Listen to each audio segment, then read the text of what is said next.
কাগজপাতি আমার সবকিছুই, আমার গাড়ির কাগজপাতি সবকিছুই আমার আছে, গাড়িটা আমারই। প্রিয় দর্শক, ডেইলি লাইভ নিউজ বিডির পক্ষ থেকে আমি মোহাম্মদ আলী হুসেন। কালীগঞ্জে ইউপি সদস্য শাহাবুদ্দিনের বিরুদ্ধে ডিসকভার 125 সিসি মোটরসাইকেল আত্মসাতের অভিযোগ উঠেছে। লালমনিরহাটের কালীগঞ্জ উপজেলার কাকিনা ইউনিয়নের 5 নং ওয়ার্ডের ইউপি সদস্য শাহাবুদ্দিনের বিরুদ্ধে মোটরসাইকেল আত্মসাতের অভিযোগ উঠেছে। জানা যায়, অভিযুক্ত ইউপি সদস্য শাহাবুদ্দিন তার ভাইয়ের অসুস্থতার কথা বলে কাকিনা ইউনিয়ন পরিষদের সামনে ভুক্তভোগী রুবেলকে ডাকে তার কাছ থেকে গাড়িটি নেয়। পরের দিন গাড়ি চাইলে ভুক্তভোগী রুবেল মিয়াকে বলে তার গাড়ি চুরি হয়ে গেছে, গাড়ি কিনে দিবে বলে ভুক্তভোগীর কাছ থেকে সময় নেন। সময় পার হয়ে গেলে রুবেল মিয়া তার গাড়ি চাইলে তাকে প্রাণনাশের হুমকি প্রদান সহ লোকজন দিয়ে বাড়ি হামলা করবে বলে হুমকি প্রদান করেন বলে জানান তিনি। এ বিষয়ে অভিযুক্ত ইউপি সদস্য শাহাবুদ্দিনের সাথে মুঠোফোনে যোগাযোগ করলে গাড়ি নিয়েছিলেন ও বাসায় নিয়ে রাখার পর চুরি হয়ে গেছে বলে জানান তিনি। এ বিষয়ে ভুক্তভোগী রুবেল মিয়া কালীগঞ্জ থানায় একটি লিখিত অভিযোগ দায়ের করেছেন। আমার নাম হচ্ছে মোহাম্মদ রুবেল মিয়া, আমার বাসা হচ্ছে কাকিনা, কালীগঞ্জ থানা, জেলা লালমনিরহাট, আমার 5 নম্বর ওয়ার্ড। আর আমার মেম্বার আমাকে গাড়িটা আমার কাছ থেকে চাইলো ইউনিয়ন পরিষদের সামন থেকে। পরে আমি ওনাকে গাড়িটা দিতেছিলাম, ওনার ভাই নাকি অসুস্থ, রংপুর মেডিকেলে ভর্তি আছে। পরে আমার ভাতিজাকে আমি ফোন দিয়ে গাড়িটা আমার নিয়ে আসাইলাম। পরে আমার ভাতিজা আমাকে গাড়িটা দিল। পরে আমি ওনার হাতে গাড়ির চাবি সহকারে ওনাকে বুঝে দিলাম। উনি রংপুরে মেডিক চলে গেল।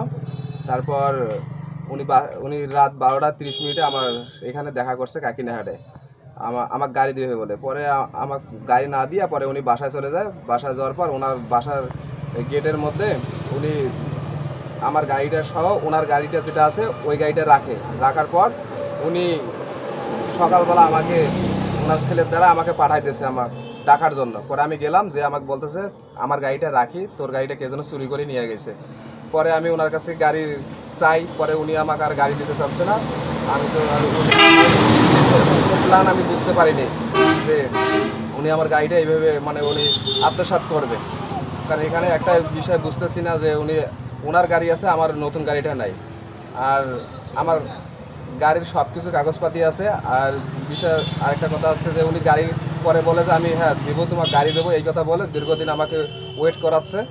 পরে এখন গাড়ি চাচ্ছি, এখন ও বলে যে তোমাকে মারি ফেলাবো, অনেক বিভিন্ন ভাষা আমাকে বলে। আমার বাসায় আসছিল, বাসায় আসি আমার মাকেও বলছে, আমার ভাইয়াকেও বলছে যে বেশি বাড়াবাড়ি করলে যে আমি রুবেলকে এখান থেকে বাসা থেকে তুলে নিয়ে যাবো, মারি ফেলাবো, অনেক বিভিন্ন হুমকি টুমকি দিচ্ছে। তারপরে আমি থানায় এসে অভিযোগ করি। চেয়ারম্যানও জানে এই বিষয়টা, চেয়ারম্যানও সময় দিচ্ছে 7 দিন, একদিন সময় দিল। পরের বার আবারও 7 দিন সময় দিল, তারপরে আবারও দিলাম, আবারও 7 দিন সময় দিল। এইভাবেই শুধু দিনগুলো যাচ্ছে।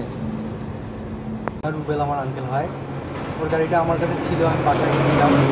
তো হঠাৎ করে ফোন দেয় যে গাড়িটা নিয়ে এখন আসো। পরে আমি গাড়িটা নিয়ে গেলাম ইউনিয়ন পরিষদের সামনে। তো ওখান থেকে ইউনিয়ন পরিষদের সামনে থেকে গাড়িটা নিয়ে শাহাবুদ্দিন মেম্বারকে দিল। আর শাহাবুদ্দিন মেম্বার যে গাড়িটা নিয়ে গেছে, এখানে আমি ছিলাম বা দেখছি গাড়িটা নিয়ে যাওয়া। আর রংপুর মেডিকেলে গেছে উনি গাড়িটা নিয়ে ওনার ভাইকে দেখার জন্য। ওনার ভাই রংপুর মেডিকেল হাসপাতালে ভর্তি ছিল। যে ওই যে 2 বিল্ডিং আছে না, বিল্ডিং এর মধ্য দিয়ে যে রাস্তা হয়, গেট, বুঝছি, সাটা খুলে না। এসবল খুলিয়ে দরজা নাই, দরজা হতো ঘরের গোয়াল দেখো, তো গোয়ালের দরজাও ঠিক আছে, সবে ঠিক আছে। আর গাড়ি আমারটা আছে আর রুবেলের গাড়িটা নাই, ঠিক আছে।